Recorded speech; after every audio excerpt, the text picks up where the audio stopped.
Hello students, इस lecture में student हम 6.3 का जो question number second, third and fifth question को डिस्कस करेंगे। फर्स्ट क्वेश्चन हम जो है प्रीवियस लेक्चर में डिस्कस कर चुके हैं।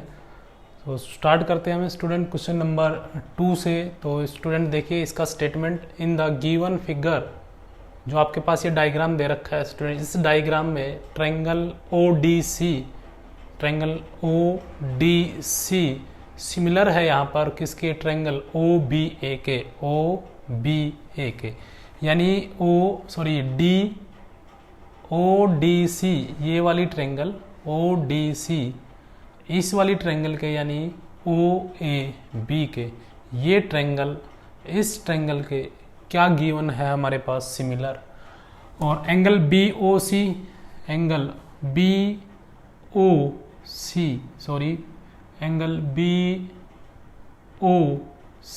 ये जो एंगल है स्टूडेंट हमारे पास, जैसा कि आप देख रहे हैं इसको, ये 125 डिग्री का दे रखा है, 125 डिग्री का गिवन है यहाँ पे। और एंगल CDO, ये जो एंगल है 70 डिग्री का। और हमें फाइंड आउट करना है स्टूडेंट एंगल DOC, एक हमें ये एंगल फाइंड आउट करना है, दूसरा हमें फाइंड आउट करना है DCO, ये वाला एंगल। और लास्ट जो एंगल हमें फाइंड आउट करना है OAB। तो इस तरीके से 1, 2, 3, ये टोटल 3 एंगल स्टूडेंट हमें यहाँ पर फाइंड आउट करने हैं। तो देखिए स्टूडेंट, सबसे पहले हम बात करेंगे इसका जो सॉल्यूशन है उसमें हम सबसे पहले स्टूडेंट इस जो ये एंगल हमें फाइंड आउट करना है ये, तो देखिए ध्यान से, एंगल DOC, हम इस एंगल की बात कर रहे हैं फर्स्ट की, हम पहले यही फाइंड आउट कर रहे हैं। Angle DOC plus angle BOC, तो अगर आप इनको ध्यान से देखेंगे स्टूडेंट, ये एंगल और ये वाला जो एंगल है और ये वाला जो एंगल है स्टूडेंट, एक ही स्ट्रेट लाइन के ऊपर बना हुआ है। और जैसा कि अर्लियर क्लास चीज में हमें पढ़ा है स्टूडेंट की, जब एक स्ट्रेट लाइन के ऊपर 2 एंगल बनते हैं किसी एक दूसरी लाइन से, तो उन दोनों का जो सम है, यानी एंगल ये 1 कंसिडर कर लिया और इस एंगल को 2 कंसिडर कर लिया, तो एंगल 1 प्लस एंगल 2 ये कितना होता है स्टूडेंट, 180। और इसको हम रीजन क्या देते थे स्टूडेंट, लीनियर पेयर। यानी लीनियर का मतलब होता है स्ट्रेट लाइन के ऊपर और पेयर का मतलब है 2 एंगल बने हुए हो। तो इस तरीके से स्टूडेंट अगर हम इसको नोटिस करते हैं तो ये और ये दोनों मिलके एक लीनियर पेयर बना रहे हैं, यानी 180 डिग्री का एंगल बना रहे हैं। और रीजन क्या हम लिख देंगे, लीनियर पेयर। अब देखिए स्टूडेंट, ये जो एंगल हमारे पास BOC, ये हमें ऑलरेडी गिवन है कितना, 125 डिग्री। तो आप पुट कर दीजिए DOC plus 125 degree is equal to 180 degree. और यहाँ से एंगल DOC हमारे पास आ जाएगा स्टूडेंट 180 माइनस 125। और अगर हम इसको फाइंड आउट करते हैं तो 10 माइनस 5 और स्टूडेंट यहाँ पे 1 कैरी जा चुकी है इधर।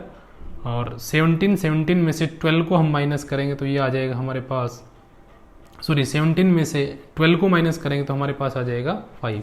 तो इस तरीके से ये जो एंगल हमारे पास DOC, ये स्टूडेंट हमारे पास कितने का आ गया, 55 डिग्री का आ गया। नाउ इन ट्रायंगल, अब हम ट्रायंगल ले रहे हैं स्टूडेंट DOC। अगर आप इसको भी नोट करते हैं स्टूडेंट DOC को, ये वाली जो ट्रायंगल है, तो जैसा कि स्टूडेंट हमें पता है एक ट्रायंगल के जो 3 एंगल होते हैं, तीनों का जो सम होता है वो कितना होता है स्टूडेंट, 180 डिग्री होता है। तो आप कह सकते हैं स्टूडेंट 70 डिग्री, यानी आप इसको ऐसे लिख सकते हैं, angle ODC plus angle DOC और plus angle DCO is equal to 180 degree. यानी एंगल स्टूडेंट एक तो ये हमने लिया कितना, ODC, और इसमें हमने ऐड कर दिया DOC, ये वाला एंगल, और प्लस में ये एंगल। तो 1, 2, 3, तीनों का सम कितना हो जाएगा, 180। ये हमारे पास कितना है, 70 डिग्री प्लस, और ये हमने अभी फाइंड आउट किया है DOC 55 डिग्री प्लस DCO, ये हमें स्टूडेंट फाइंड आउट करना है। और ये किसके बराबर है, टोटल सम 180 के। अगर हम इनका सम करते हैं स्टूडेंट तो ये आता है हमारे पास 125 plus angle DCO is equal to 180। और यहाँ से एंगल DCO ये आ जाएगा 180 माइनस 125 और इसको आप फाइंड आउट करोगे तो 55 डिग्री का।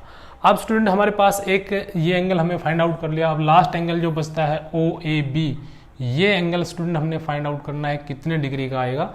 और जैसा कि स्टूडेंट अभी जो हमारे पास गिवन है उसमें हमने दोनों एंगल का यूज कर लिया है, इसका भी हमने यूज कर लिया है और इसका भी हमने यूज कर लिया है। लेकिन अभी जो हमारे पास एक वैल्यू और गिवन थी, ट्रायंगल जो है ODC, ये स्टूडेंट किसके सिमिलर है, ट्रायंगल OBA के।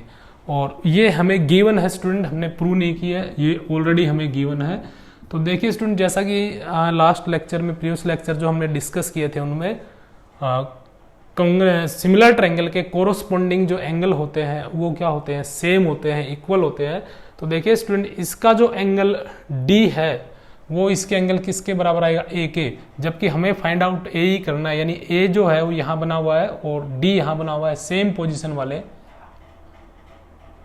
ये जो ट्रायंगल हमारे पास ODC है स्टूडेंट, ODC, तो हमें फाइंड आउट करना है A एंगल, ये वाला। तो ये A angle student last position पे है, तो इधर लास्ट पोजीशन पे कौन सा एंगल है, C एंगल है। यानी angle A is equal to angle क्या हो जाएगा, C। और आप लिख सकते हो कोरोस्पोंडिंग एंगल्स, सिमिलर ट्रायंगल के कोरोस्पोंडिंग एंगल्स क्या होते हैं, इक्वल होते हैं। अब देखिए A जो है एक्चुअल में जब हम इसका पूरा नाम लिखते हैं तो ये बनता है स्टूडेंट OAB। तो OAB is equal to C, देखिए स्टूडेंट इस एंगल की बात कर रहे हैं हम, और ये एंगल क्या है student, DCO is equal to angle DCO। और DCO जैसा कि स्टूडेंट हम फाइंड आउट कर चुके हैं, एंगल DCO अभी हमने फाइंड आउट किया 55 डिग्री का। तो angle OAB is equal to 55 degree. तो ये एंगल भी स्टूडेंट हमारे पास कितने का आ जाता है, 55 डिग्री का। इसके बाद हम बात करेंगे स्टूडेंट क्वेश्चन नंबर जो थर्ड है हमारे पास। थर्ड क्वेश्चन में देखिए, diagonal AC and BD of A trapezium. तो जब आप क्वेश्चन को बुक में देखेंगे स्टूडेंट तो वहाँ आपको इसका डायग्राम नहीं मिलेगा, तो इसका डायग्राम मैंने पहले ही बना दिया। एक ट्रेपेजियम है ABCD, तो ये हमने एक ट्रेपेजियम ले लिया ABCD, और इस ट्रेपेजियम में AB जो है स्टूडेंट वो DC के क्या है, पैरेलल। तो ये वाली लाइन जो है इस DC के पैरेलल है, और ये दोनों स्टूडेंट नॉन पैरेलल है। और ये इसके जो डायगोनल है AC और BD, तो ये जो AC डायगोनल है और दूसरा जो डायगोनल है BD, ये कहाँ इंटरसेक्ट कर रहे हैं, O पर इंटरसेक्ट कर रहे हैं, each other at O using similarity criteria. यानी सिमिलर ट्रायंगल की जो क्राइटेरिया है इनको हमने यूज करके हमें क्या करना है स्टूडेंट, जो हमारे पास ट्रायंगल है उनको सिमिलर करके, कोई भी ट्रायंगल जो इसके अंदर बन रही है उनको सिमिलर करके हमने ये प्रूव करना है। यानी OA by OC, OA by OC is equal to OB by OB, ये OB हो गई स्टूडेंट, OB बाई OD, यानी इसके बाई में ये इज इक्वल टू में प्रूव करना है OA बाई में OC। तो इसके बाई में ये और इसके बाई में ये हमें प्रूव करके दिखाना है। तो देखिए स्टूडेंट कैसे प्रूव करेंगे हम इसको, और हमें जो कंसेप्ट यूज करना है वो हमें यूज करना है यहाँ पर सिमिलरिटी ऑफ ट्रायंगल। जो हमारे पास 3 क्राइटेरिया है सिमिलरिटी के, उनमें से किसी एक का यूज करके हमने इसको प्रूव करना है। तो सबसे पहले हम देखते हैं स्टूडेंट, यहाँ से हम हिंट लेते हैं। हमारे पास OA, हमें एक तो देखो ऐसी 2 ट्रायंगल लेनी है जिनमें OA आ जाए, OC भी आ जाए, OB भी आ जाए और OD भी आ जाए। तो बिल्कुल क्लियर आपको दिखाई दे रहा होगा स्टूडेंट, हम यहाँ ट्रायंगल ले रहे हैं AOB एंड ट्रायंगल DOC। यहाँ हम 2 ट्रायंगल ले रहे हैं, एक ये वाली ट्रायंगल ले रहे हैं स्टूडेंट, ये जो आपको दिखाई दे रही है, और दूसरी ये ट्रायंगल ले रहे हैं। इन दोनों ट्रायंगल को स्टूडेंट हम सिमिलर प्रूव करेंगे। तो कैसे प्रूव करते हैं, देखिए स्टूडेंट, जो हमने अर्लियर क्लासेज में पढ़ा हुआ है स्टूडेंट, जब 2 लाइनें पैरेलल होती है ऐसे और एक ट्रांसवर्सल लाइन इंटरसेक्ट करती है, तो इनके जो अल्टरनेट एंगल होते हैं स्टूडेंट, ये वाले, ये क्या होते हैं, इक्वल होते हैं। और यहाँ पर स्टूडेंट ऑलरेडी हमारे पास AB जो है वो DC के गिवन है, और हम इसको स्टूडेंट, क्योंकि ये जो लाइन है इसके पैरेलल है, इसको हम as a transversal line treat करते हैं।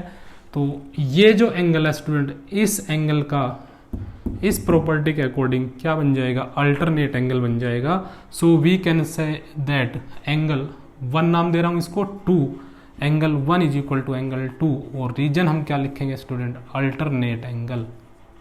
यानी जब लाइनें पैरेलल होती है तो उनके अल्टरनेट एंगल्स क्या होते हैं, इक्वल होते हैं। आल्सो अगर ये जो लाइन है स्टूडेंट, इसको आप यहाँ से हटा के ट्रांसवर्सल लाइन की आप पोजीशन ऐसे कर देते हो, तब ये अल्टरनेट एंगल हो जाते हैं। तो अगर हम इन दोनों लाइनों को ही पैरेलल लेते हैं और इसको हम कंसिडर करते हैं ट्रांसवर्सल लाइन, तो देखिए स्टूडेंट, ये जो एंगल है, जब ये दोनों लाइनें पैरेलल है तो इस सिमेट्री के अकॉर्डिंग ये एंगल इस एंगल के, ये वाला एंगल इस एंगल के, यानी ये वाला इसके क्या हो जाएगा स्टूडेंट, इक्वल हो जाएगा। तो ये कैसे एंगल हो गए स्टूडेंट, अल्टरनेट एंगल हो गए। और आप ऐसे भी ले सकते हैं स्टूडेंट, इसके साथ सिमेट्री बनाते हैं तो ये वाला एंगल इस वाले एंगल के, क्योंकि ये इधर ऊपर की तरफ बना हुआ है, तो ये दोनों भी अल्टरनेट एंगल है और ये दोनों भी, ये वाला इसके इक्वल है, ये वाला इसके इक्वल है, तो ये भी अल्टरनेट एंगल और ये भी अल्टरनेट एंगल, तो हम ये दोनों अल्टरनेट एंगल ले रहे हैं। तो ये वाला स्टूडेंट, ये जो एंगल है हमारे पास, ये इस एंगल के क्या हो गया, इक्वल। तो इसको नाम दे रहे हैं स्टूडेंट 3 और इसको नाम दे दिया angle 4। Angle 3 is equal to angle 4, और ये भी हमारे पास कैसे एंगल है स्टूडेंट, अल्टरनेट एंगल।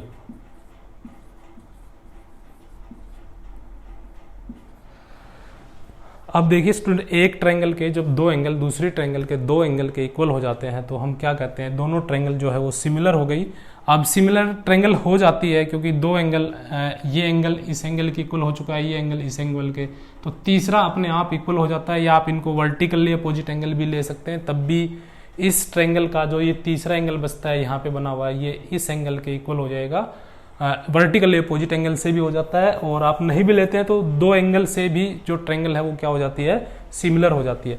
अब स्टूडेंट, हमें सिमिलर ट्रायंगल को सिंबलिक फॉर्म में लिखना है, यानी इनके नाम लिखने हैं, कौन सी ट्रायंगल किसके सिमिलर है।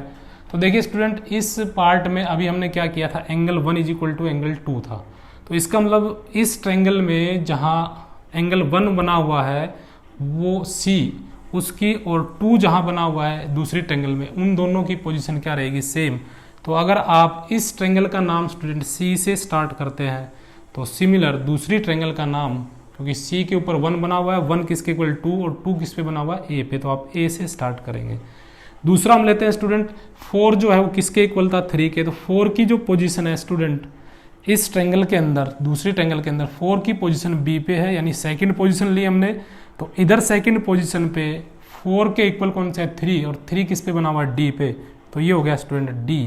अब CD तीसरा जो पॉइंट इसका बच जाता है वो O। इसी तरीके से AB, इसका जो तीसरा पॉइंट बच जाता है AB, क्या बन जाता है, O।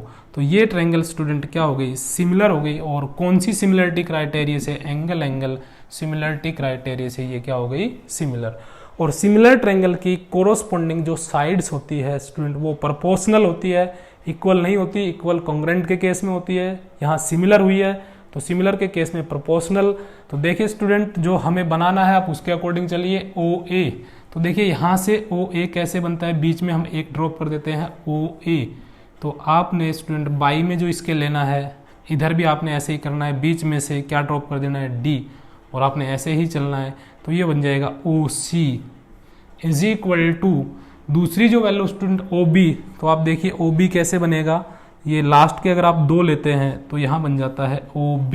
तो इधर से भी आप लास्ट के 2 लीजिए तो ये बन जाएगा OD। तीसरा रेशो हमें इक्वल दिखाने की जरूरत नहीं है क्योंकि इसमें 2 ही रेशो इक्वल दिखाने हैं। तो इस तरीके से ये हमारे रेशो इक्वल हो जाते हैं। और रीजन हम क्या लिख देंगे, साइड्स आर प्रोपोर्शनल, क्योंकि अगर ट्रायंगल सिमिलर है तो उनकी साइड्स क्या होती है, प्रोपोर्शनल होती है। अब हम आते हैं क्वेश्चन नंबर 5 पे। इसमें भी डायग्राम नहीं गिवन है स्टूडेंट, मैंने यहां बना दिया है इसका। S and T are the points on the sides PR and QR of a triangle PQR। तो जैसे कि स्टूडेंट हम ये देख रहे हैं कि एंगल ट्रायंगल PQR है हमारे पास। इसमें स्टूडेंट S जो पॉइंट है वो हमें किसके ऊपर लेना है, PR के ऊपर लेना है, और T जो पॉइंट है वो हमें QR के ऊपर। तो PR हमारे पास ये है स्टूडेंट, तो यहाँ मैंने एंगल ले लिया पॉइंट ले लिया S, और QR के ऊपर हमें पॉइंट लेना है T। ये हो गई क्यू आर, और इसके ऊपर जो पॉइंट ले लिया टी। और फिर कह रहा है स्टूडेंट आगे इसमें एंगल पी, यानी ये वाला एंगल जो है किसके इक्वल है, R T S. R T S, इसको आप ज्वाइन करोगे तो एक एंगल बन जाएगा ये आर टी एस। तो ये जो एंगल है स्टूडेंट, ये इस एंगल के हमें इक्वल गिवन है। तो हमें प्रूव करना है, यहाँ पर क्या शो करना है, हमें प्रूव करना है ट्रायंगल जो आर पी क्यू है वो उसको सिमिलर दिखाना है ट्रायंगल आर टी एस के। अब कैसे प्रूव दिखाएंगे, देखिए स्टूडेंट पहले हम ट्रायंगल देखते हैं कौन सी है, आर पी क्यू। आर और पी, ये हो गया क्यू। तो इस तरीके से ये बड़ी वाली ट्रायंगल हो गई स्टूडेंट। तो पहली जो ट्रायंगल है ये हमारे पास जो कंप्लीट बड़ी ट्रायंगल है उसके बारे में बात हो रही है। दूसरी है R T S. R T S यानी ये छोटे वाली जो ट्रायंगल आप देख रहे हो, ये वाली, ये बड़े वाली ट्रायंगल स्टूडेंट इस छोटे वाली ट्रायंगल के क्या प्रूव करनी है, सिमिलर प्रूव करनी है। तो देखिए स्टूडेंट सबसे पहले हम बात करते हैं इसका जो प्रूफ है उसके अंदर एंगल आर जो है, एंगल आर, ये जो एंगल आर आप दिखाई दे रहा है आप लोगों को, ये जो एंगल है ये इस छोटी ट्रायंगल का भी एंगल है और बड़ी ट्रायंगल के अंदर भी इंक्लूड है। तो एज ये क्या हो गया स्टूडेंट, कॉमन एंगल हो गया, यानी आर के अंदर भी है, सॉरी ट्रायंगल बड़ी वाली के अंदर भी है और जो छोटी ट्रायंगल प्रूव करनी है उसके अंदर भी। तो इसको हम लिख सकते हैं कॉमन एंगल। तो छोटे वाली का आर एंगल बड़ी वाली के आर एंगल के इक्वल हो गया। तो दोनों ट्रायंगल के एक एक एंगल यहां इक्वल हो चुके हैं। Also angle P is equal to angle T, या आप पूरा नाम भी लिख सकते हो RTS। ये जो एंगल है बड़े वाले ट्रायंगल का, इस छोटे वाले के इस एंगल के गिवन हमें है, यानी गिवन। तो देखिए स्टूडेंट इस ट्रायंगल के एक ये और एक ये, इस बड़ी वाली ट्रायंगल के एक इस एंगल के और इस एंगल के इक्वल हो गए। तो हमारे पास छोटे वाले के दो एंगल बड़ी वाली ट्रायंगल के दो एंगल के इक्वल हो जाते हैं। तो हम कह सकते हैं दोनों ट्रायंगल क्या हो गई, सिमिलर। सो अब देखिए स्टूडेंट आर दोनों में कॉमन है, तो यानी इसका मतलब क्या है, जो आपने नाम लिखा है उसमें पोजीशन सेम होनी चाहिए। तो आर की पोजीशन देखिए दोनों में सेम है। फिर इसका पी एंगल और टी जो है दोनों इक्वल थे, तो पी की पोजीशन और टी की पोजीशन दोनों में सेम होनी चाहिए। पी दूसरी पोजीशन पे और टी तीसरी पोजीशन पे, और तीसरा पॉइंट क्या बजाता है, एस। तो इस तरीके से हमारे पास आर पी क्यू ट्रायंगल जो है वो सिमिलर हो जाती है ट्रायंगल आर टी एस के। और कौन सी प्रॉपर्टी से, एंगल सिमिलरिटी से।